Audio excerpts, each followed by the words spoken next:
welcome back to my channel. It's your girl Shai, and I just got a new little wheelie chair. So if I'm doing this a lot, if I'm doing that, I promise I'm not being weird. My chair is just moving. Okay? Alright, so I have two things to tell you guys before I officially start this video, and let's get into it now. So the very first thing that I want to tell you guys is one, thank you guys so much. On my last video, I got so much love from so many different people.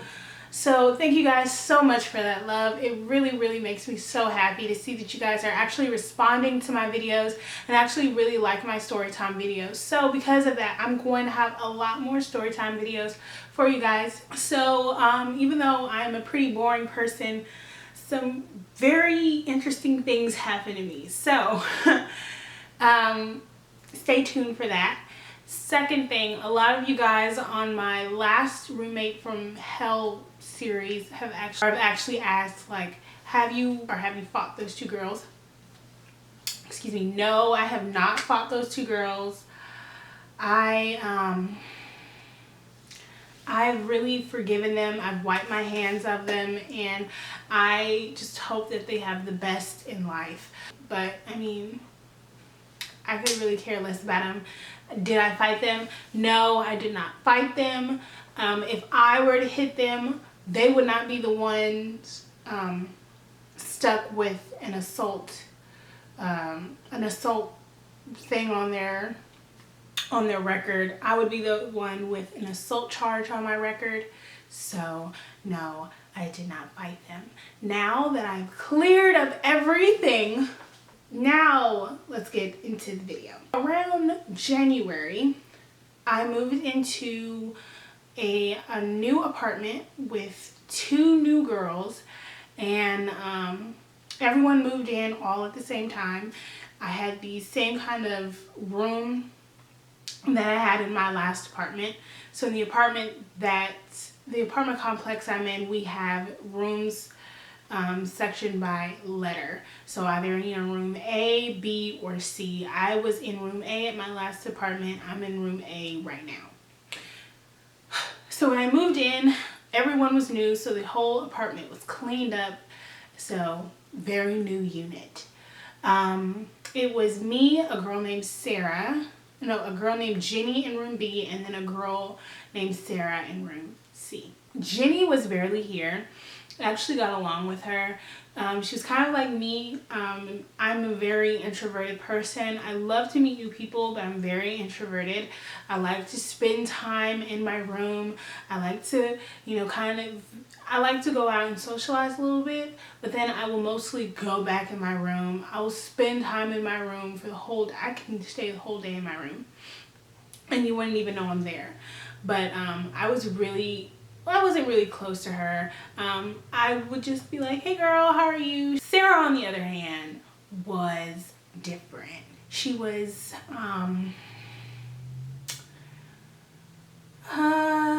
she was not very respectful. That's a nice way to say it. She was a really pretty girl. Very pretty girl. She was very short, very tiny. So a lot of guys liked her. And I guess, that kind of proved her point. She came here with a boyfriend. I guess she followed her boyfriend here.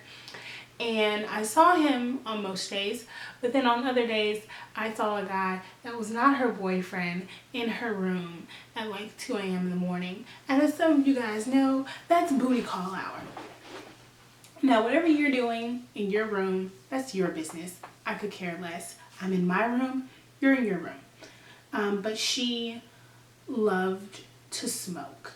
Now, is that a problem that you like to smoke? No, that's not a problem at all. However, what is a problem is when, one of our roommates go to you and they're like, hey, I really don't like this, and you kind of given them a chance, and they're just kind of like, oh, we don't really care.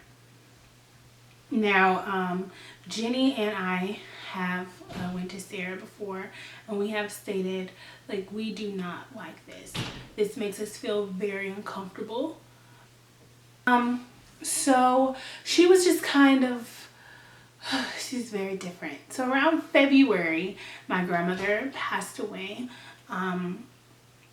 And for those of you who do not know, I was very close to my grandmother.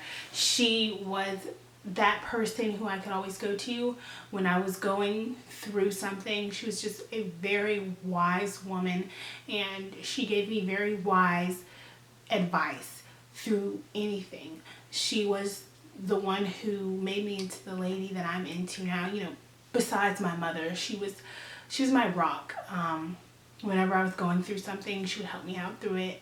She advised me to do a lot of intelligent things, or handling situations like, you know, what has happened with those two roommates. She advised me just to do what I can to get out of that situation, but don't lose your head in the process. So I get back home to the apartment and no one is there, thank God. And I just remember going out on the patio and just not, I wasn't crying. I just wasn't believing like that had happened. So I get back in my room. I get back and I go in my room and I just shut myself in my room. I skipped class that day. I just wasn't having it. But anyway, I come back. I spent a week in Dallas. I came back to Houston and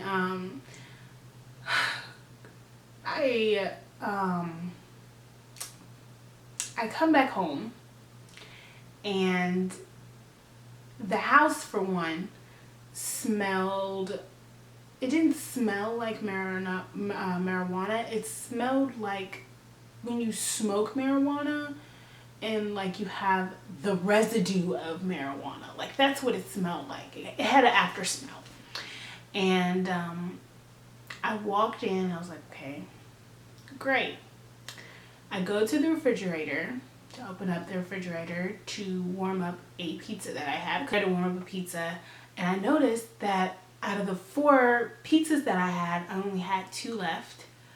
And out of the 3 pot pies I had, I only had 1 left. And I had a lot of ramen noodles and I only noticed that I had about 3 left. So, I mean, I had a little bit more food than that, but it was just the fact that like someone ate my food. So that kind of pissed me off because I hate when people eat my food. I'm already struggling enough. Obviously, I haven't been to work in a week. So I missed our timesheet turn in. So that means I'm not going to get paid for that, you know, week that I wasn't there. We get paid every 2 weeks. So for that week, I'm not going to be able to get paid. Therefore, I have barely any food in there. And now the food that I did have is now gone. And so I called Jenny and Jenny was like, oh no, I didn't. I texted Jenny and Jenny said, well, I haven't been home, so I don't know who has eaten your food. Like I said, she comes in for about 2 days, 2 days, and then she leaves. So it wasn't Jenny. And Jenny said, well, I noticed that you weren't home. I let our other roommate know that you weren't going to be home because of the passing of your grandmother. And so that kind of clicked with me then. So I'm like, okay, she knows I'm not home. She knows I have food. She's going to eat my food. And so that's when I noticed, okay, this heifer ate my food. Really? So I try to confront her. I don't have her number. So when I did try to contact her, the number that she gave me didn't work. So I didn't have a way to contact her. So I waited for her to come home. She never came home that night. And I don't remember seeing her after that, but I guess it was kind of my fault too. Around that time, I really didn't talk to people. I distanced myself from a lot of people. Even with my best friend, I kind of distanced myself away from her too. I mean, I talked to her every now and again, but I really distanced myself from her. I distanced myself from a lot of family members, and I just found myself in a depressive black hole. I didn't want to do any homework. I didn't want to do any work. I didn't want to do anything except stay in my room. And also during that time, I had to deal with a roommate that was progressively getting worse. So I go to wash my clothes and she left barely any powder in my detergent. So she used up half of my detergent on top of that, and I couldn't confront this girl because she was not coming home. It was like a little kid who knew that they were doing wrong, and they were just like, but I don't want to deal with it right now. I don't feel like getting cussed out. So she would purposely come home at like 2, 3 in the morning on a weekday and like go straight to her room. So I never had time to confront her on it.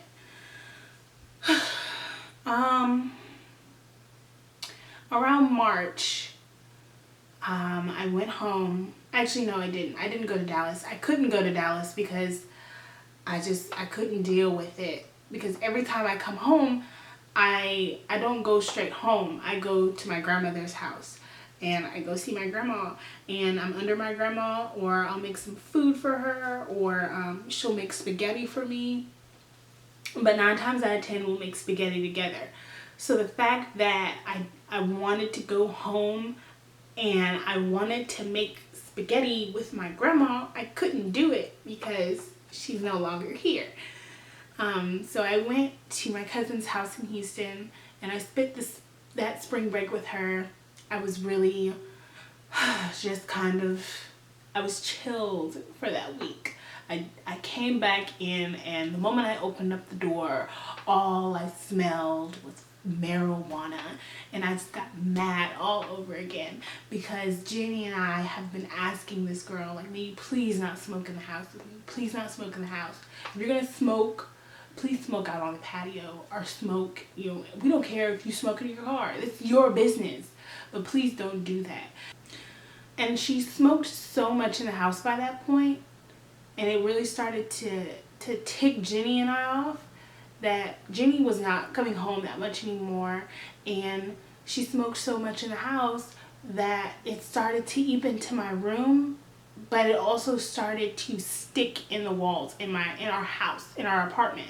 But it was so irritating to the point to where my job was on the line for this. I barely have money, and the fact that this girl hates me so much to where she just wants to see me under the bus just kind of ticked me off. But again, I didn't see her for that long, so Jenny and I kind of had the house smelling a little bit better than what it did in the past, and that was good. She didn't come home for about 2-3 weeks, so the house was starting to smell a little bit better. But then she came back and she smoked again. But on the day that she smoked, she locked me out of the apartment. And this was really the day that she locked me out of the apartment around 11 o'clock. I had to work late for a basketball game. And she locked me out, so I had no way to get in. I had 5% on my phone, so I had just enough time to text Jenny and ask Jenny, like, what number, and I asked her if she was here. Jenny said, no, I'm not home. I just got back to Houston. However, it's home. So I said, okay, great. That only leaves person, because if you deadbolt a door, somebody has to be on the other side. So she gave me Sarah's number, and I called Sarah. Sarah didn't answer. I texted Sarah. Sarah didn't answer. I've been banging on the door. It's about 11:45 by this point. I'm banging on the door. She's not answering. So all of a sudden, I'm in mid-call and my phone turns off, meaning it's dead. And I was pissed. She's not answering this phone. She's not answering my text messages. And she's not answering this door. It's 11:45 and I had a little bit of juice, just enough juice for my phone to turn on, for me to call my friend Julie so she can come pick me up. And she picked me up and she was like, well, what happened to your phone? And I said, my phone died.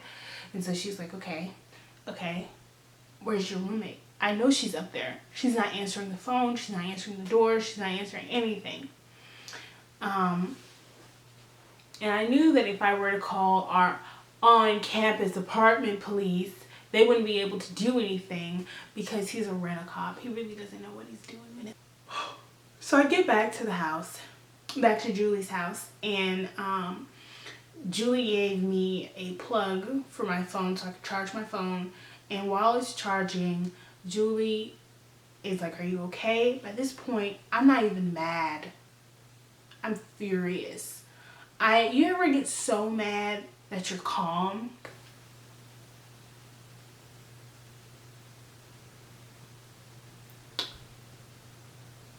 She locked me out.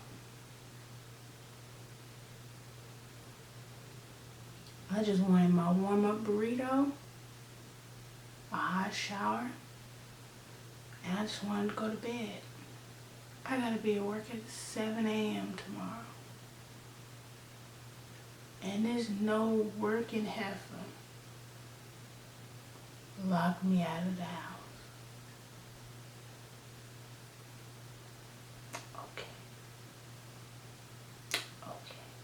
So by this point, Julie is like really concerned. She's just like, "Shai, I don't want you to get in a fight." I said, "I'm not going to get in a fight with her.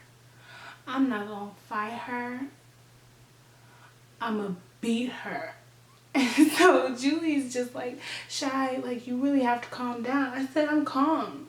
Can't you tell by my voice? I'm calm. I just want to go home." So anyway, my phone charged a little bit more. I tried to call Sarah again. I tried to text Sarah again.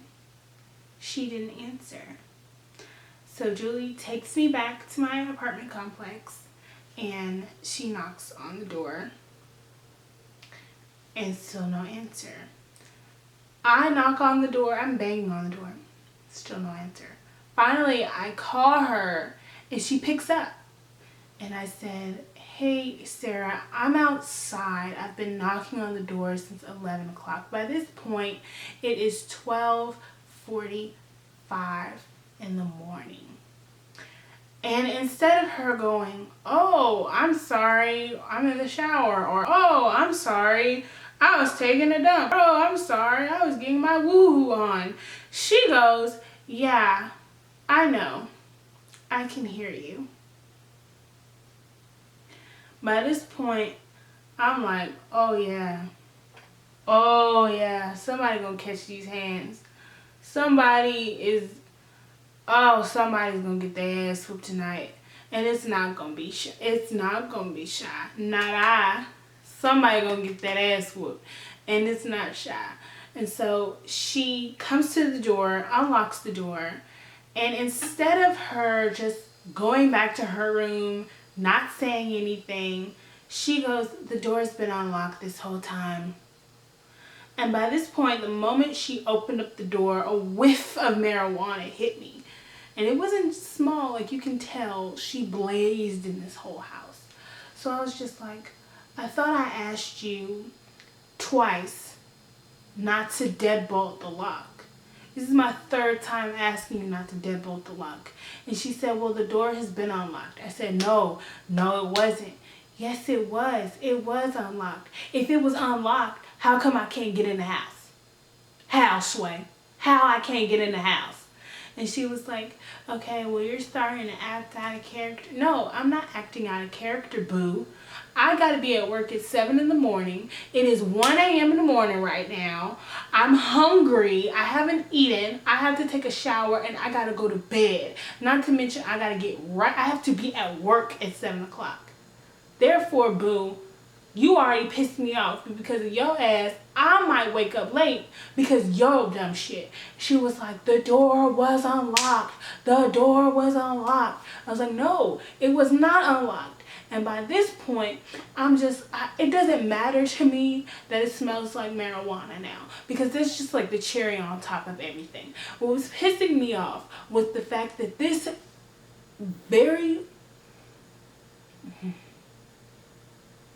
this child was just kind of like, "You're dumb because the door was unlocked." No, if it was unlocked, boo. If the deadbolt was unlocked, I could be able to get in the house. You could be able, I would get mad about the marijuana use later that day. I was going to go to my room, eat my warm-up burrito, take a shower, and go to sleep. But anyway, she's still young, like, the door is unlocked. The door was unlocked. I said, yeah, now it's unlocked. Yeah, now it's unlocked. And so at this point, she's still talking mess. She was like, well, the door was unlocked. The door was unlocked. And I was like, well, if it was unlocked, don't you think I'd be able to get in? Why do you think, would I be calling you on the phone? Would I be texting you this much? Would I be like banging on the door if the door was unlocked? And she was like, well, I don't know what you're talking about. The door was unlocked. Just shut up. I said, well, make me shut up. Make me shut up. And at this point, I'm getting closer and closer to her. By this point, all of nice Shai is gone, and all of South Dallas is about to take over. And so she is just like, you don't know what you're talking about. I said, well, come over here and tell me that to my face. Don't walk to your room. And by this point, like, Julie's on the door. Julie's just like, no, like, she's just on the door. I think she's more worried about, like, I don't want my friend to fight, but let me just see what's gonna happen. Maybe she won't throw a punch. And by this time, Gina's just like, it wasn't unlocked. And she goes to her room and she shuts the door. And I said, it was unlocked. And by that point, I turned to my friend Julie. I'm like, thanks, Julie. I'll see you later. I shut the door, lock it. I go in my room and I talk shit. Did I have the door closed? No, the door was open. And I was talking shit. And I was like, okay, well, if you still believe that the door was unlocked, you can come over here and prove that the door was unlocked. I was really, really livid that night. I was like, okay, you want to fight? I mean, I don't give a damn about assault charges no more. Because now I got dirt on you now, boo. So come on. Call the cops if you want. And so that morning, I did not go to bed, like I said, until almost 2, 3 a.m. I ate my warm-up burrito, but I was still pissed. I was late to work because of this dummy. Because I didn't end up going to bed until almost 2, 3 a.m. Thanks a lot, bitch. But anyway, long story short, she left the house and I didn't see her anymore. I was told by my roommate at that time that she was evicted from our house, from our apartment. Do I know why? No, that wasn't my business. I was just happy she wasn't coming back because I knew for a fact we were gonna have some type of problem. So that's it. That's all my roommate stories. Very interesting things happened to me. So thank you guys so much for watching. Thank you so much for watching. I hope you guys enjoyed this part 2 of my roommate from hell. So that's about it. Thank you guys so much for watching. I will see you guys on the next video. Again, if you guys have not seen my roommate part 1 video, I will put that right here, right for you guys. However, if you have seen it, I hope you guys enjoy it. If you guys have not seen it, take some time, sit back, get you a nice tall glass of alcohol and enjoy that video. And if you guys have not seen my last tutorial over this hair right here, this hair is the Wow African Brazilian Yaki straight hair. This is the hair that I refurbished. Actually, it's holding up really nicely. So if you guys haven't seen that one, definitely check that one out. Now, that is it. I'm done. I'm gonna shut up. I gotta go. Be sure to go on and like this video. Go on and subscribe to my channel so you guys can see more storytime videos. And tell me, like, what do you guys want to see? Thank you guys so much for watching. And as always, God bless. Bye, guys.